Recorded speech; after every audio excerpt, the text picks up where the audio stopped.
Welcome to the Effects Loop. I'm Diaz. I'm Scott. We're keeping you in the loop of the guitar community.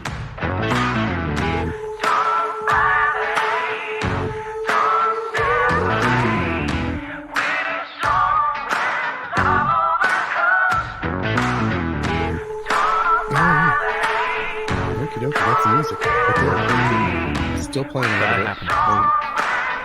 Yep, we're the hell we are for that. Let's see. This episode is brought to you by listeners like you, our patrons. Oh, no, wait. No, it's not. Well, it is, but it's not. Hold on. Rewind. This episode is brought to you by Electromotive Sound Co. We got a sponsor this week. Dun, dun, we did the thing. Honestly, it was really great because Ben reached out to us because the Clone V3 is hitting. It's hitting. It's sold out. Is it really? His first batch is sold out, dude. Oh, I didn't even know that. That's phenomenal. Like it's almost foolish to sponsor us right now just because, you need product to actually sell. But that's how in demand it is. And so like get on his waiting list, get on his mailing list, get on everything. Because make it happen. Yeah. I love the V3. So you got to beta test it, didn't you? I did. That thing is wonderful. It sounds phenomenal. Honestly, it reminds me a lot of the V1 I have, and it has an overall fantastic sound, and it's got a high gain switch on it, so you can and it's not super high gain, but it's enough. Like it doesn't go full distortion, but it gets up there. It gets that nice compressed overdrive, like heavy overdrive. It's wonderful. Okay, I lied. You can still buy a Clone V3. Yeah, that just happened too. Yeah. Ben knew. He's like, whoa, this is not my Batman cup. Anywho. Oh, we're actually mentioned on the podcast for encouraging him to come back. Yeah. And where did you go to find out if it was sold out or not, Scott? I was just at electromotivesound.com. So there you go, guys. Go to electromotivesound.com. Yeah, so the Clone V3 is the only thing on the website that I can see right now. That is a 4-knob Klon. So instead of having the dual gain and clean blend together, he separates those to let you have independent control. It gives you some more variety in the Klon sound. Not a lot of clones do that, so that's pretty cool. Still very authentic, like true to the KTR sound. But it also has a high gain mode where it adds an op amp boost into it too, creating a whole nother animal. So it's pretty cool pedal.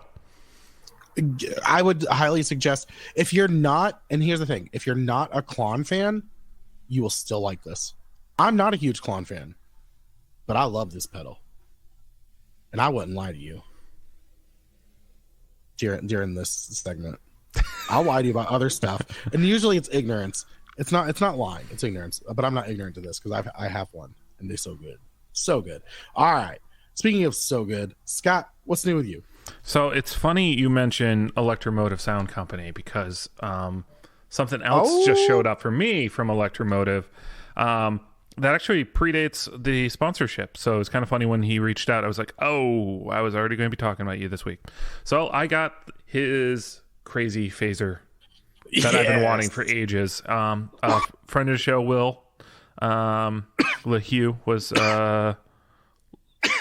thinking about letting it go, so I grabbed it from him. There you go. Speaking of Will Hugh, that ties into what's new. I also got a pedal off Will Hugh. So I went and bought some modular stuff for him. He sent me the money, made the deal happen. I just went, we went and decided to meet at the Buc-ee's, which Scott still doesn't understand the appeal of. I don't know. I guess you have to be there. But we met at Buc-ee's, and as a thank you, Will gave me the Veil from Like My Pedals, which is a dual pedal and a single pedal enclosure. It's got a boost and an overdrive.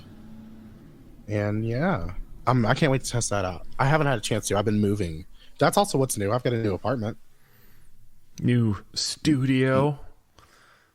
Are you gonna be a douchebag who refers to your apartment as its studio because you have the ability to put a microphone up?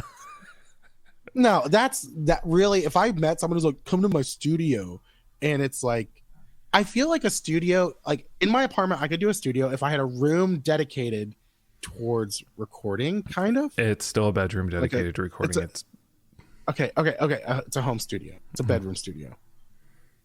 It's not a studio. It's not a studio. Sorry, I had to go Phil Collins there for a second. Yeah. Whatever. No, I know people who have dens and they turn them into their studio, and then they spend the next, like, oh, I was in the studio. I was in the studio. No. I'm like, no, you were at somebody's house recording. Stop acting like you're paying for studio time. Like, or at least say I was at Dave's studio. Like, and so that way you know it's Dave's fucking garage. Like, don't. I feel like I would say more if you're saying the studio in reference to that. Yeah, it's kind of douchebag. And I feel like I feel like the only time you should say the studio is if the other person knows exactly what you're talking about, and even then, you're kind of pushing it with that. I don't know. Yeah, that's kind of lame. this is my beat station. Yeah. Now we're just All mad right, at sorry. people. We're mad at. Yeah, we're literally just sitting I created here. a straw man for Diaz to be mad about. I love it. I'm thinking about these people. Okay, so like there was this one guy. There's this guy I know. His name, we'll call him Q. He's not going to listen to this podcast, and if he does, I'm Wait, really is Q surprised remaining and anonymous? thankful. No, Yeah, that's what you did. I didn't. Okay. Well, he goes by Q as well. So his name's Quincy. Q, yes, there you go. Because there's no other name that starts with Q. Is there really not? Not really. No other like generic name, Caucasian name. You can't come up with one. I quesadilla. I don't know. Are you googling it? Yep. Cute. Okay. All right. Anywho, so Quincy, he did turn his basement into kind of it was his studio. Quentin. Oh yeah. Damn. Quinlan, if you're a Star Wars aficionado, there's Quinlan Voss. Mm-hmm. There's a number of Arabic and Cantonese names that I'm not going to try to pronounce incorrectly. Okay.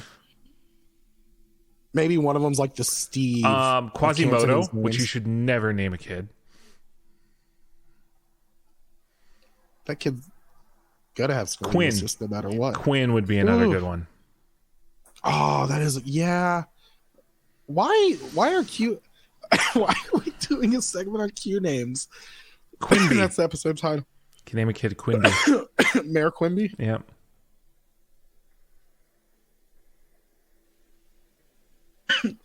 All right, we're moving on. All right, I'm titling the episode. Okay, moving on. So that's my what's new. I believe that's it. Apparently, you can just name a kid Quest. That's that's a celebrity name. That's a celebrity kid name. Questlove. Yeah, but that's a pseudonym, not his real name. His real name is. I know. I know Questlove's real name. Is it Amir? I don't know. That sounds right. Yeah. All right. Anywho, so this week in gear news, NAMM is going nuts. Or no, not nuts, but it's going. Is it going nuts? No, I already backtracked that. Mm-hmm. I realized I tried to make it sound better than it actually was. Do you know what Scott's hot take? What's that? NAMM is dying. Felt like a summer NAMM. Yeah. Mm-hmm. Now, bear in mind, I wasn't there. Neither of us attended. But as far as the coverage comes across, you mean a lot more photos of people with each other than photos of gear. And oh my gosh, check this thing out. I can think of maybe 3 from this list. I'm really hyping up a great episode here for you guys. But yeah, it's kind of an underwhelming year. Now, we got plenty of things to talk about. I'm sure something's going to hook everybody and at some point in here. I can think of 2 things specifically that are really cool in this. But I've already seen 3 things.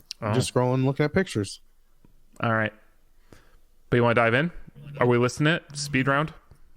Oh yeah, we're totally speed rounding this thing. All right. So pretty much we found we found a couple articles, and this one was pretty good. That was a list of things that include news, rumors, and predictions. So it's not just stuff that has been announced, but stuff that is being teased and everything like that.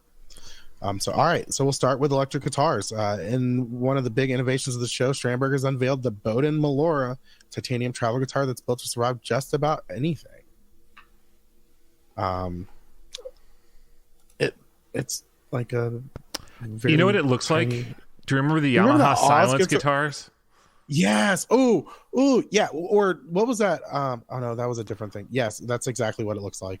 So for those at home that can't see the images we're looking at, it's like, imagine if the Strandbergness was condensed to just the core. Yeah. Meaning like just where the string's covered is the solid object. And then you have the outline of the shape in bent metal just kind of hanging out around the edge, and it was just empty. I feel like this was done in someone's shop class as like a project. Yeah. I mean, Strandberg just grabbed it and was like, fuck it, let's do it. Because the Strandberg's headless, this becomes a travel guitar. Very easily. I mean, and that's kind of what it is. You just take that, because pretty much that frame is it's just to hold the core and make it where you can sit it in your lap. It looks like, okay, so the 2 sides are on sliders, so they'll actually come in tight to the body when it's closed. Okay. It's not a bad concept at all. I mean, especially from a travel guitar standpoint. You know, there's no word if it's actually going to become a real thing or not. It's like they're not actually announcing it. They also had the Rescue series that came out. This looks like it was part of someone's invention convention. That's what it is. Did you have those in school? Invention convention? Science fairs? You had to but it was so we had science fairs, and then they had the invention convention, which was where you actually had to create something. Like science fairs, you can do testing a scientific method, doing the scientific method on a question. You know what I mean? Like, I think you're describing Jim Lil's YouTube channel. Okay. I don't know who that is. He's the guy who put pickups between 2 benches and said guitar wood doesn't matter. Okay. That video that did a bunch of rounds. Yeah. He's really iterative with things, but he just sticks on like one variable and ignores a bunch of other ones. And Philip and I get mad every time a video of his comes out. Oh. That guy. Yeah. Okay. Yeah, I don't know, but no, this looks like something like a 3rd grader put together. Like, I think it looks rough, but I think the concept, once it's done, once they refine that concept, it will actually look really nice. Right. Like I'm not taking away from the design I'm talking about the actual product in front of us right now. Not the design. Honestly, fantastic idea. Like, honestly, Strandberg would be the guitar to like. It's already condensed enough to do it, so it's a great idea, and have it be a slider mechanism like that actually kind of works versus like something that like attaches into it. Or I've seen some clunkier methods of it. So cool. We'll see if it comes out, and I hope it's less than $1,000. It's got to be. Travel guitars need to be cheap. I'm sorry, it's just kind of part of what it is. It lets you accept its badness. Or it's false. All right, Chapman Guitars got itself a major signing kind of boost, a major signing. Yeah, I clicked it before and it changed. Okay. Chapman reveals classy new signature guitar for Blackstone Cherry's Chris Robertson. So it's a dual humbucker telly, hollow body. Hollow body, yeah. I can see people liking it. I don't like the reverse headstock. Still, that's the thing with Chapman's. I don't like. I like reverse headstocks. I dig them. I love that kind of looseness that you feel with that low E. But yeah, no, that it looks good. I don't care for the white and gold. That's the only thing. It looks fine. There's a gold accent around the F hole. Do you notice that? No, I didn't. Yeah. Let's see. Direct mount pickups, all the fun things that they do. Is there a price tag on this? I didn't see it. If there is, I've already gone on to the next thing. All right. Speaking of the next thing, Dean reveals Kerry King's latest deluxe signature, the USA Custom Shop Overlord, and it is heaving with top-notch components and clever circuitry. $6,500. Fuck that.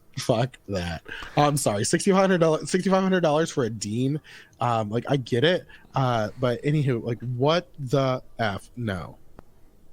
It looks like it's got some extra toggles on it for probably pickup stuff. Yeah, like sustainer, probably a sustainiac or like some sort of sustainer system. But yeah, no, like this thing looks like a Kerry King guitar. The Kerry King look hasn't changed ever. No, not really. Tristan said he wanted a Kerry King guitar. I was a little disappointed. So there's a sustainiac in it. Yep, I called it. Aha. Kaler tremolo. Preamp booster in it. Yeah. I mean, this thing does have all the bells and whistles, and I dig what they're going for, but it is not for me. And if I saw someone playing this, I'm just upset that people are going to pay $6,500 for this. Like diehard fans will, average people won't. So, whatever. Well, yeah. I mean, but God bless. All right, let's keep it moving. Reverend has announced an orchid pink finish single pickup signature model for Bad Cop guitarist Stacy D. And there's also a bass for Lynn Lee. Yeah, I'm not digging the Reverend kind of look. So anymore. it's a Railhammer single pickup in the bridge, and I think that's the Descender body, if I'm not mistaken. What I'm trying to remember. It's a common body. Yeah, it's that Reverend look, that Reverend body kind of feel. And I just that long top of that pick guard with the going over to the neck. That is long. I'm good. That is obscene. I'm good with it. You like it? I'm not saying I like it. I'm good with it. I don't hate it. Okay. All right. So the Stacy D signature is $1,200. The bass, the Lynn Lee signature bass guitar is $1,439. It's got kill switch. What the telly? Yeah. Okay. It doesn't make it okay. Like, I know I like kill switches. Locking tuners. It's $1,200. I just said that, dude. Yeah. It's made by Reverend. Diaz doesn't like it. Yeah. Is that the NAMM recap? Yep. ESP goes big each and every NAMM, and this year's no exception. James Hetfield's Olympic White Vulture finally has liftoff, and there are 12 other LTD signature guitars on the way. Not to mention 12 updated and all new E2 models and 4 new LTT deluxe guitars. That's a lot of ESP and LTD all in our faces. Yeah, I mean, the Hetfield's a pretty cool looking V, to be honest with you. I don't like Vs, but this one I actually think is a unique take for some reason. So I like it. Yeah. I like maybe it's the headstock, just being kind of the hockey stick, but it's not a crappy Kramer hockey stick. I want to know how much this guitar is. The Bill Killeher vintage Sunburst BK 600. Yeah, that's great. It's a nice looking guitar. That's a good looking Les Paul. Like, so right now I'm craving a Les Paul. I'm thinking about getting saving up and getting the Harley Benton. But that looks beautiful right there. There's a Gary Holt V. That's more of a Randy Rhoads style V. Yeah, that looks pretty. I mean, for that style, I love the inlays. The red accents all over, or kind of a pinkish red. Yeah, very nice. You know what? I dig it.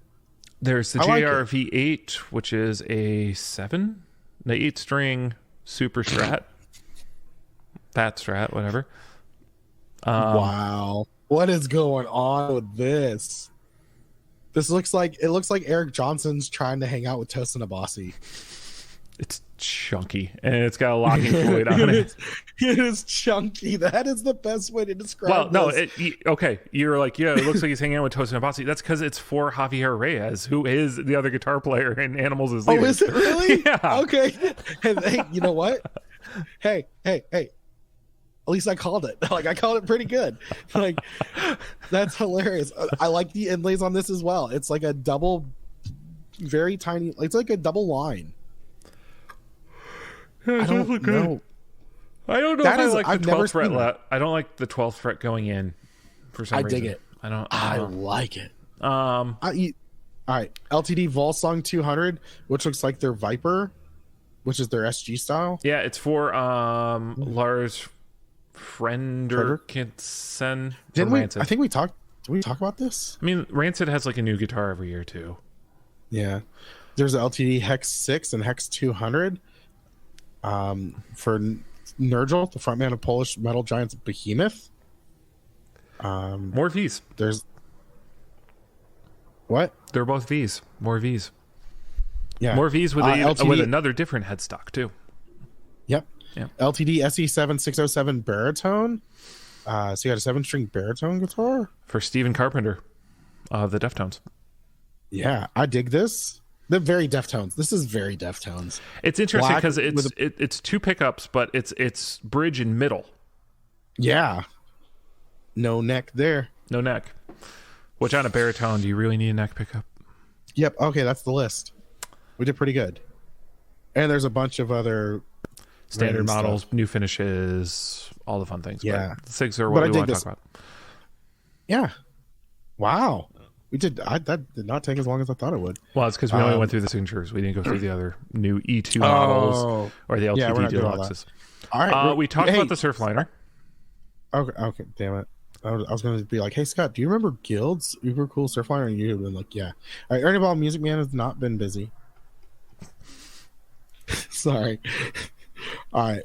So they introduced their Tosin Abasi guitar. So the Kaizen has been out. They just haven't made a 6-string version. So this is the 6-string version of it. Oh, okay. Well, that was fast. Steve Luke, they've changed the Lukes up. Different pickup configurations, different colors. Yeah, so you've got a 3 single coil HSS and a dual humbucker model. Yeah, the L4. I'm digging. Oh, I love the Luke. Mm-hmm. I really want one. But anyways, yeah, we're not gonna spend much time. We all know what that guitar is. If you don't know what that is, go look it up. Yeah. Ibanez got new models for Steve Vai, Satriani, Paul Stanley, Larry Basilio, Martin Miller, and Chicanito. I think it's Larry Basilio. Oh, okay. She's Brazilian. Names. Okay. But I'm digging. What is that like? So first off, we got the Steve Vai Super Shredder Strat Vinyl Life inlay. The monkey grip has changed, and it's this tie-dye hypnotic paint job. So that's like a yin-yang grip now. Yeah. That's interesting. Oh, it's a hydro dip multicolor swirl. $8,500. Yeah, no thanks. Ibanez Joe Satriani. Looks like a bandana. Yeah, but I bet you he drew. I wonder if he drew that. The Paisley kind of aesthetics. Anyways, yeah, and then they've got another Chrome Boy. Are Chrome Boys actually holding up now? Because I remember the original Chromes were like the paint was like peeling off the body. It was like not holding up. I don't know. I would assume they fixed that. All right. They haven't fixed the front of Paul Stanley's Ibanez signature, the PS3CM. With a cracked black mirror acrylic. I kind of dig it. I do dig it. Like, I mean, like, listen, I don't hate that look. That's kind of like even the what are the Duesenbergs that have like everyone says it looks like disco ball floor, or yeah, I dig those as well. But whatever. But this is a $7,000 guitar. Those will sell out because Kiss people they're special. Let's see. So the Larry Basilio. Yep. That I dig that. It's like Shredder a telly. Yep. Like it's almost like kind of like what happens with like Super Strats. going into a telly. Oh, I dig it.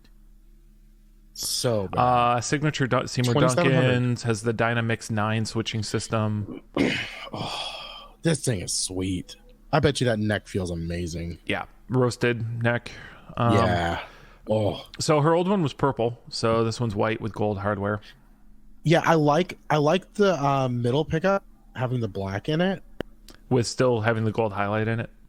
Yeah, like that's gorgeous. Are you not familiar with her? She's a big Instagram guitar player. I check her out. She's like in the like Mateus Asado, like very flowy new soul kind of. Yeah, listen, unless she's on Dance Moms, I'm probably not going to see her. Okay. I've been sucked into it. If you are a Patreon supporter, you know about that. Sorry. Why are you apologizing to them and not me, who has to actually have this conversation with you about it? Because I'm not sorry that you have to have this conversation with me. Dance Moms is awesome. That's all I'm going to do on my vacation. Just sit around and watch Dance Moms. Play some Modern Warfare 2 and make some kids cry. You know what I'm not sorry about? How bad I'm going to butcher this name. Chica Nito new guitar. It's a 100. Yeah, I like it. It's okay. The Martin Miller M1 Super Strat style. I love their mother of pearl inlays, I'm guessing. Yeah. Those look great with the blue finish. That kind of brings out that accent in them. Yeah, the transparent aqua blue. Like it really does have that like almost like wavy feel to it. Yeah. Is it just me or does everyone have a custom Duncan pickup in? Oh no. Joe Satriani's is DiMarzio's. Yeah. So that's $2,600 as well. So Ibanez looking great on all these guitars they put out. I mean, their prices up there, they are signature guitars, but they look phenomenal. You know, there was a time in my life where I wouldn't look twice at an Ibanez, and they are growing on me. And part of it is I think they're making guitars in the range where they're moving into sewer territory, where I'm suddenly like, maybe. Yeah. Hey, do you remember that Ciari guitars? Mm-hmm. We were talking about travel guitars earlier. Didn't we talk about this last week? The Ascender P90 that folds right in half? I don't believe so. It's a single P90 version of the Ascender, and it's cheaper. I'm pretty sure we talked about this. Okay, I could have been asleep. $1,600. So they're about. I remember when these came out, they were like $2,500. So it's good to see them coming cheaper. Yeah. Speaking of cheaper, Rabia Masad signs as Ernie Ball artist and will help develop future electric guitar models. So that's why he left Chapman. Or that happened after he left Chapman, but good for you. I think he already was an artist for them because I think he was playing their strings. Yeah, this just went to be like full add the guitars. Cool beans. Music Man, Sterling by Music Man, has added a Goldie signature version of the St. Vincent. As long as a new Mariposa, Cutlass, Valentine, and Albert Lee models. By the way, there was a Mariposa Sterling on Stupid Deal of the Day the other week, and I was like, dang. Was it the Sterling one? It was the Sterling Mariposa, and it was like $300. Oh, wow. That was a great deal. I shared it in the group.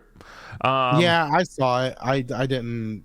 I don't know if it's your kind of a vibe, but it's cool. It's not really my cup of tea, though. Yeah. Is it just me, or is the Sterling, not the Sterling, the Valentine model kind of fallen out of like hotness? Like everyone was nuts about it when it came out, and I haven't seen or heard from it in forever. That bad Super Bowl halftime show. Nope. I'll tell you why. Is because when that guitar came out, it was closer in relation to the release of Songs About Jane. But as soon as we keep getting farther away from that, and their music does as well, and it's not guitar driven, it's just kind of falling out of like when it first came out, the people like buying the guitars still remembered Songs About Jane and the guitar heavy stuff, and were influenced by that, kind of like me. And then now, like when I think Maroon 5, I don't think of that at all. I think we've also just gotten more guitars in that style. So like Volta now has a hollow body trem guitar that kind of sits in that Starcaster vibe. The Starcaster is now back in full, or at least was. So I mean, I think just kind of the demand for a hollow body Big speed. Valentine isn't Valentine isn't hollow bodied. It's chambered. Oh, but it's not like. It's arched. It's not a flat top guitar. So, are you sure? I am looking at the picture of it. Is that not an arched guitar? Is that a flat guitar that's just chambered for the snare? Music Man, Valentine, Google search. I'm pretty sure it's a flat top. Oh. There are definitely some. I could just be wrong. Okay. Yeah. I'm wrong. Let's move on. And there's the Cutlass models and blah, blah, blah. Joe Doe may have just revealed the wackiest guitar designs of NAMM 2023.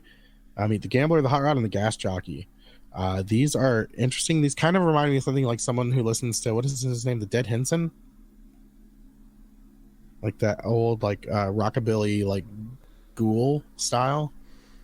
Definitely got some rockabilly vibe in a lot of this. The Gas Jockey looks freaking cool, though. That's like a mixture of a Firebird and a Strat. Yeah. I actually dig that besides the headstock. Yeah. They're also fairly affordable. I mean, about $800 to $1,000 for all these. Yeah, that's pretty cool. You know what? I dig this company. I can see a lot of cover band guys digging this kind of stuff. Like this, the Hot Rod, that looks like something like I get it. I totally do. The Gambler, they're well named as well. Like they're just, yeah. I dig it. I like this Gas Jockey. I would reshape the headstock though. I'd bring that bulge in. Mm-hmm. So there's also FM Guitars has branched into single fretboard electric guitar design for a progressive new model called the S-Fera. Yeah. It's a Strandberg with a monkey grip handle. Yeah. Interesting. They got fan frets and straight fret models. The fan fret ones looks goofy with that grip right there. Mm-hmm. They also have dual fretboard 12, 14, and 16 string models. These come in 6, 7, 8, and 9 string models. What the fuck? So it's the headless micro tuner. Have fun. Not my thing. The prices aren't horrible. The 6 string starting at $1,250 and the 12 string going to $2,200. Yeah, so they're in Strandberg price territory too. Yeah, I mean, I don't hate it, but I kind of hate it.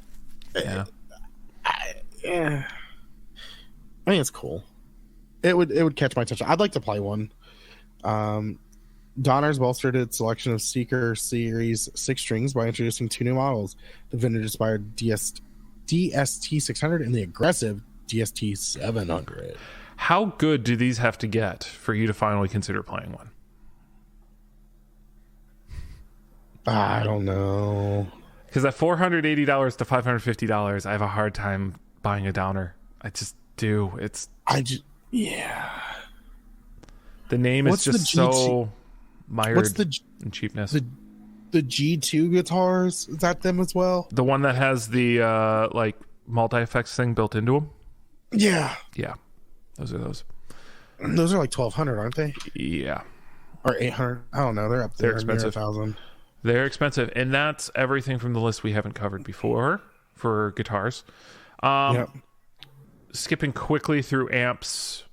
There's a new Two-Rock. It's not on this list. Oh, yeah? Fender came out with the Riff, which is a portable Bluetooth speaker and practice amp. 2-in-1, so it will do full frequency, full range, and then it has a guitar amp mode. It runs off Bluetooth. Ashdown has a new head that has a 2 notes built into it, which is a great move because it gives you that direct ability with all the cab sims in it. And Angle came out with the 40th anniversary model of the Fireball amp. Did I miss anything? Oh, the Spark Go. So Positive Grid has made the Spark even smaller into the Spark Go, a 5-watt model. Fits in your pocket, so be prepared to see some douche with one on his belt. I don't want to be that. How much are they? Because I could be that douche. I could be that douche. I I have it in me to be that douche. Pre-orders are at 109. It will be at 149 once it's fully out. How much does the Fender one cost? Was that like 250? I don't know. $470. Yeah. For the Fender. Yeah. Go to hell. Cool. Go to hell, Fender. You go to hell. Yeah. Let's hop into pedals. I think this is where people are most interested in things we haven't covered yet. So, yeah. So Endorphin.es has brought its rack-based expertise into the world of floor-based effects with 2 new units called the Ghost and the Golden Master. I didn't click the link fast enough to be on top of this. What are they, Deez? Yeah. So you've got a delay and I believe a reverb. Let's see, hold on. The Gold Master is based on the company's Golden Master Eurorack model. It's a multi-band processor pedal used to deliver high pressure audio for live concerts and venues. In other words, it's all about sounding loud without overloading the master limiter. That I don't know what that. So it's got an EQ compressor and a mid side. It's interesting. The Ghost, which has been designed with YouTuber and producer Andrew Huang. It's a gateway to tones that goes beyond the boundaries of what is possible with the conventional guitar or synth pedal. It's a multi-dimensional effects change processor with reverb, filter, distortion, and modulation effects. So it's a multi-effects. Cool. It also has a JFET input with cab simulation. Cool. So there's 3 reverb, spring, reverse, and hall, 3 filter types. Routing button allows you to get creative with your chain, offering 6 separate options for ordering the filter, distortion, and effects. There's there's dedicated delay, reverb, knobs on there. There's just a whole lot going on. There's a whole lot going on this. Anywho, y'all do your research. I'm done doing the research. In an age where the average paddleboard is getting busier and busier, being mindful of space has never been more important. Enter Peterson's Strobo Stomp Mini. All right, so it's a Peterson pedal and a mini. Yep. It's not a full mini, but it is definitely smaller than the old Strobo Stomp. Yeah, see, that's why I tell all the girls. And coming in mini. At $119, it is a bit cheaper too. Yeah, get a Peterson on your board. Yeah, I like it. There is sweetened tunings abilities like the big one had as well. That's the main draw to that. Mm-hmm. So it's not like perfect tunings. It's sweetened or adjusted. And you can like buy other sweetened modes, if I remember right, on the big one. I think the big knock against this is top-mounted jacks, but the power jack is still on the side. That's your complaint with it. Well, it takes away some of the mini ability. But yeah, pretty cool. This would be on my radar if I was in the market for a tuner. For sure. All right. Especially at that price point. Yeah. Well, speaking of things that are not on my radar, NewX gets in on the all-in-one guitar rig game with a feature-packed Trident multi-effects unit. Not gonna lie, first time I saw this, I thought Boss made it. Like either Boss made it or like this screen. I'm like, is this an old fucking Line 6? It's an old LCD, like this is no graphics ability. What year is this? Like, come on. It's a $450 pedal. I mean, the HX Stomp has a crappy screen like this too. No, that's worse than the Stomp. Hands down worse than the Stomp. Yeah. But still, no. It's an aluminum case. So what's the market here? Is this, it looks like you've got dedicated effects sections. So it's like, oh, this is the reverb section. You don't get to pick what's there. It's got amp models in it. So is this you know what this is a competitor to is the Podgo. Barely. Price point and features wise, absolutely it is. Okay.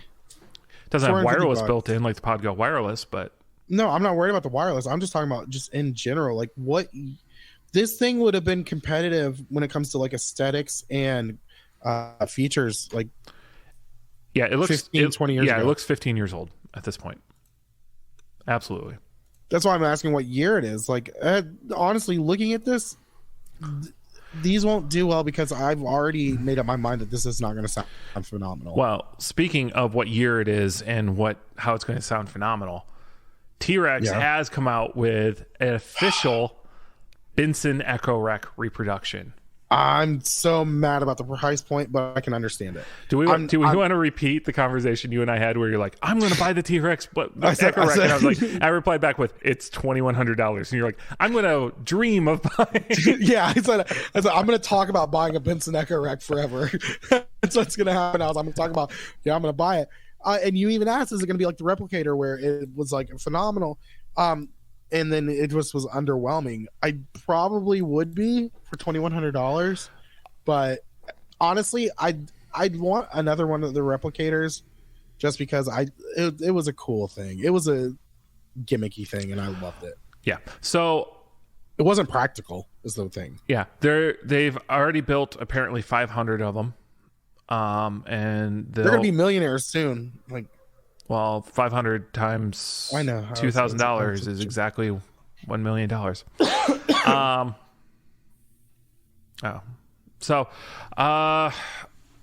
Since the used market on these things has been $3,000 to $7,000, it's not a crazy price for people who have been wanting to get into one. No, it's not.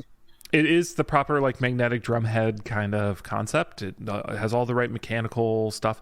They have the licensing. It's called the Benson Echo Rec. That's pretty cool. I just think this is going to be in the vein of like the full tone solid state echo or a lot of those kind of things where like there's a reason why we've moved away from mechanical delays. Yes.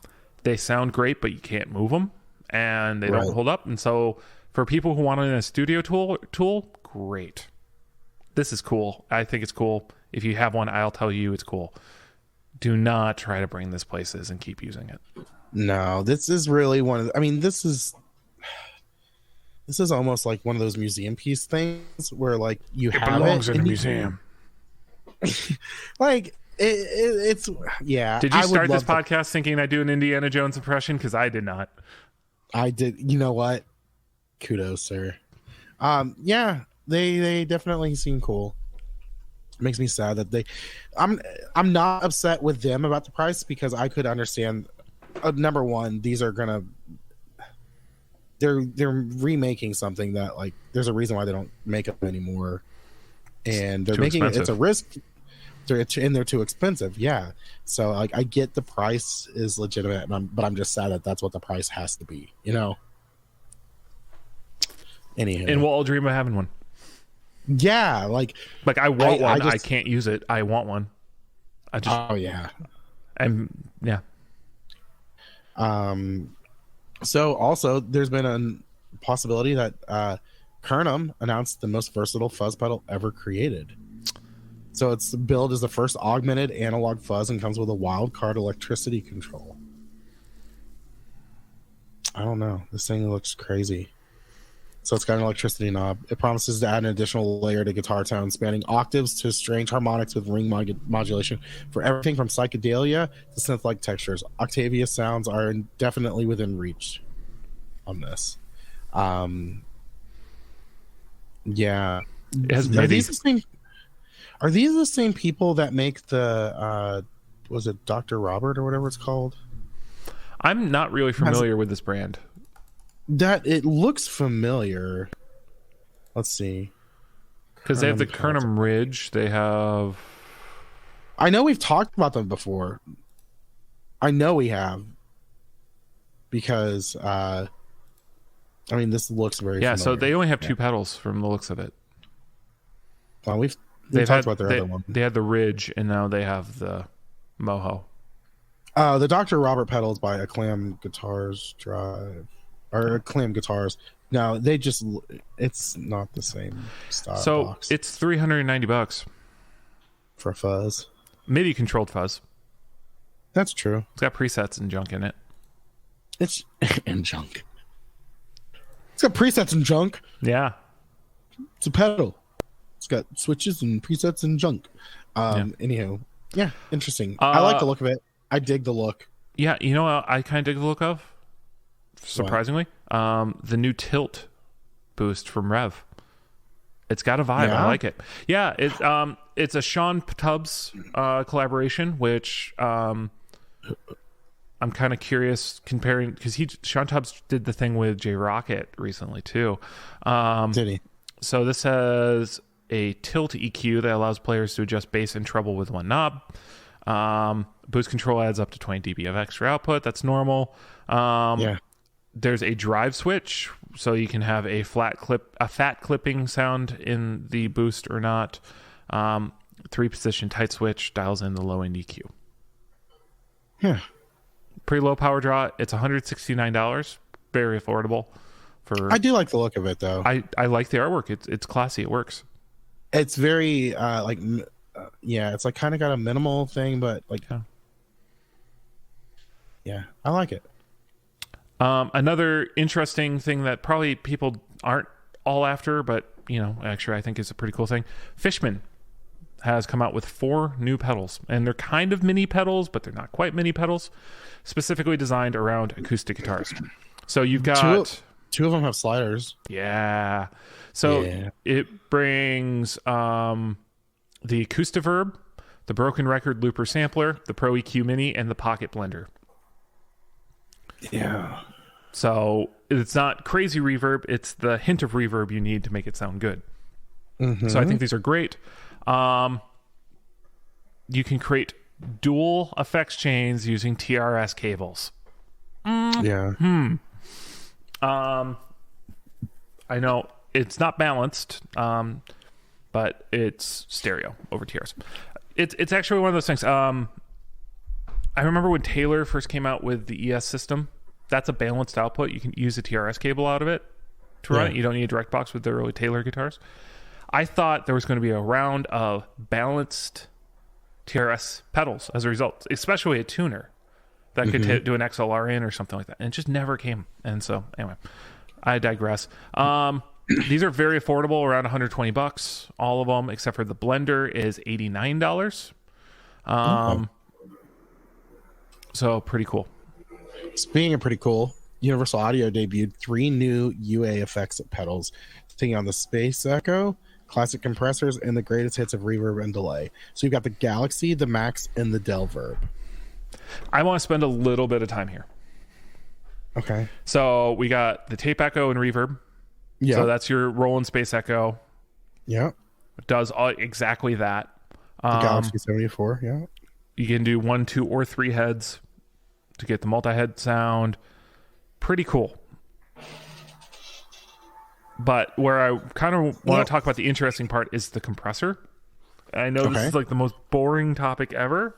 No, but you got me. Okay. So someone sent this to me and I was like, oh gosh, who's going to spend that much on a compressor? $350. You're nuts. Like, then I'm like, wait, I'm an idiot because I have Cali 76 Deluxe.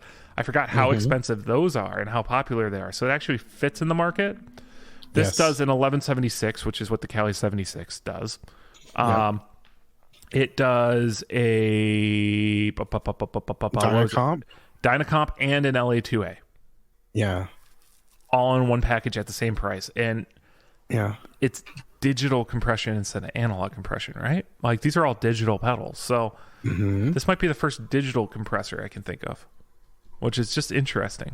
I wonder if it winds up being less noisy. Here's my question. Do these have MIDI? No, still no MIDI. UA has the Bluetooth things where you can connect it to the app on your phone and adjust it, but no MIDI. Okay. Then there's the Delverb Ambience Companion. Delay and reverb. Yep, all together. So you get an Echoplex EP3, a Memory Man analog mode, and a Precision digital delay. Yeah. And you have a Spring Echo, a plate reverb, Spring Reverb, plate reverb, and a digital reverb. Yeah. Oh, really quick, we forgot about there was something that wasn't in the list because it wasn't NAMM related, but Tom DeLonge had the new Starcaster, by the way. Yeah, we talked about rumors of that. Yep, there was the rumors of it, but he had it. It's got some cool inlays. Did you watch that performance? No. I love Blink-182. I'm not. I like Blink-182. I don't love Blink-182. I get it, and it's cool. I like Dick and Fart jokes. So. The level of like God tier that Tom DeLonge has reached, I'm always like, really? No, Tom DeLonge's fucking crazy, and he sucks. Like live, especially singing, he's horrible. Yeah. I don't know. I saw Matt Skiba play with Alkaline Trio at Riot Fest, and I wasn't that impressed with them. Yeah, I'm only into Blink-182 if it's Mark, Tom, and Travis. So, all right. EHX makes Josh Scott's dream a reality with the release of his Lizard Queen Octave Fuzz pedal design, which has once again Josh Scott fucking with the world on pricing, where these are already, the big box ones are already being flipped for. Are being listed. Okay. No one's bought one? I haven't looked today to see if anyone actually bought them or not, but I bet. Yeah. Come on. Okay. So this is an interesting one because this is sort of a circuit he came up with in the vein of EHX circuits, and then gets EHX to actually make it a pedal. Yeah. With EHX branding on it. And then JHS turns around and makes a big box version of it that they make with EHX branding on it. It's kind of nuts. Yeah, it's pretty cool. And it's not the first time he's collaborated with a brand. You've got like the Angry Driver they did with Boss, and you've got... Yeah. So I think it's cool. They did a live show. They sold through all their big box versions. You can get the... I like that you can just get the Nano version. As long as it remains in production, it's $100. Who cares? Or $120, however much it costs. But it's affordable. So after all the just Josh Scott ruins the market stuff, like, here you go. Here's something accessible, and you want it, and it sounds cool. Like, and one way I would be a lot more excited about this if people hadn't ruined JHS for me. Mm-hmm. And whenever Diaz feels like joining the show again, we can talk about the next thing. Sorry. We're going to talk about the next thing. I don't care about this Lizard Queen thing. Like, I'm just so over the Josh Scott stuff getting flipped and like all that I'm just putting my head in the sand. Gamma launches affordable, all bases covered collection of streamlined stomp boxes. Starting at $69. Nice. So it's named after, those are the Greek names. So Narcissus, Hades, Bacchus, Atlas, Cumulus, Eros. Mm-hmm. Oh, Gamma's a Greek letter, so you got that going for you. Oh, yeah. Alpha, Beta, Gamma. Yeah. They're going to sell them at Guitar Center. Really? Yep. I think the Narcissus is a great name for guitar players. A delay? Yeah. For especially being a delay, wanting to keep listening to yourself. Yep. Of course, Hades is a metal distortion. Yeah, hell. So, I mean, they're basic pedals, but they're affordable, and they're kind of sitting in between. I mean, part of me feels like these are just slightly dressed up versions of Amazon guitar pedals that are just going to be sold at Guitar Center, but we'll see. Yeah, it's just like New X pedals or something like that. One of those just... Yeah, this one slightly higher at $89. Yeah. Slightly. Okay. So DSM and Humboldt has announced the We've already talked about all of the rest of these. Okay. All right, we're going home then. I think we should just call it. Yeah, is there anything else we haven't? Oh, there's a new Hammond organ coming out. That's pretty cool. Yeah, I don't see. I mean, the rest of the stuff on the list is just kind of. There's a bunch of new like plug your guitar into your computer stuff. So like Apogee had the Jam-X. Yeah, that has a built-in analog compressor already in it, and I think you get an extended trial of the Tim Henson archetype with that. There's the Axe IO one from IK Multimedia. Have we talked about the Hyper Switch? We did in our group. We didn't talk about it in the show. Yeah, so Seymour Duncan announces the HyperSwitch, an app-controlled selector switch that lets you create custom pickup wiring configurations via Bluetooth. That's kind of cool. Yeah. You can do crazy random things instead of having to try to rewire and go nuts. Bare Knuckle came out with a Strat set for Rubia Masad for the perfect Strat tone. Yeah. Called the Triptych. Let's see how much those cost. Individual pickups are at $130. The whole set is $375. So it's a mid-60s, early to mid-60s Strat tone, which is everyone keeps talking about. Laurie Basilio has her own the pickup setup. Yeah, we talked about that when we were talking about her guitar. Okay. So, yeah. Well, all right, guys. It's been fun. Get in the NAMM show. Oh, no, that was in the rumor section. Never mind. What was the rumor? Abasi Concepts might have a nylon string prototype coming. But we didn't see it. So, LR Bags had a new acoustic guitar pickup called the Hi-Fi. That just uses two transducers that attach to the bottom of the bridge plate. So there's no piezo in it. And it's cheaper than the Anthem. It's supposed to sound real good. Oh, that's cool. Oh, yeah. And 1981 Inventions is going to be announcing something tomorrow. Which will be yesterday. If tomorrow for us in real time, yesterday, if you're listening to us on Wednesday, if you're a patron supporter, it might be tomorrow as well. If Scott gets it done, we'll see. Or it might be today. It's on Tuesday, the 18th of April. Yeah, it's another one of it's to mailing list folks first anyway. So, be friends with someone on the mailing list, or get on the mailing list. Yeah, you should do that. You should do that with all brands. Yeah, I'm on the Haynes mailing list, so not really. I don't know. I was just trying to see if I could throw you off. I think I broke Scott. He's just blinking. I'm just staring at you. Just amazed. Yes. All right. Yes, folks. This is not an act. He really is that dumb. Yes, it is true. All right, guys. I got to go watch Dance Moms, so I'll see you guys next week. Bye. Oh, wait. Hold on. Go to theeffectsloop.com. It's got links to all of our cool stuff, including our Patreon, which is patreon.com/theeffectsloop, and you can be a supporter just like Will and Jason and Philip and some other people. That's as far down the list I'm gonna go. So Will doesn't even listen anymore. But anywho, there's another person guys. we need to thank, which is our sponsor for this week's show, Electromotive Sound Company. I forgot.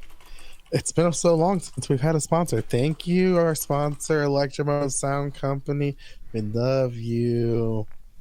All right, guys. Bye. I can't wait to plug in this phaser that you made in 6 to 8 weeks. Yeah. It'd be great for a delay pedal.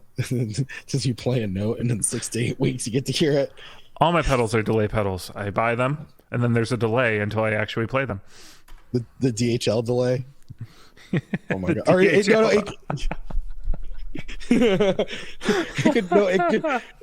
could call be it the informed delivery. Oh my gosh! No, but you could do like DLA and have it in the DHL font and like color scheme. All right. Anywho, love it. Bye, guys. Bye. We're leaving for real this time. We'll be back next week. Don't be sad. It'll be okay. I promise. Kind of.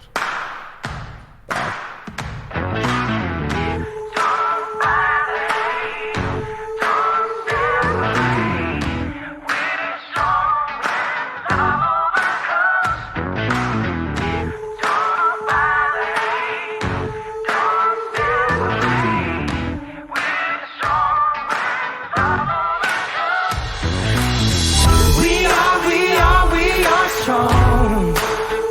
We have the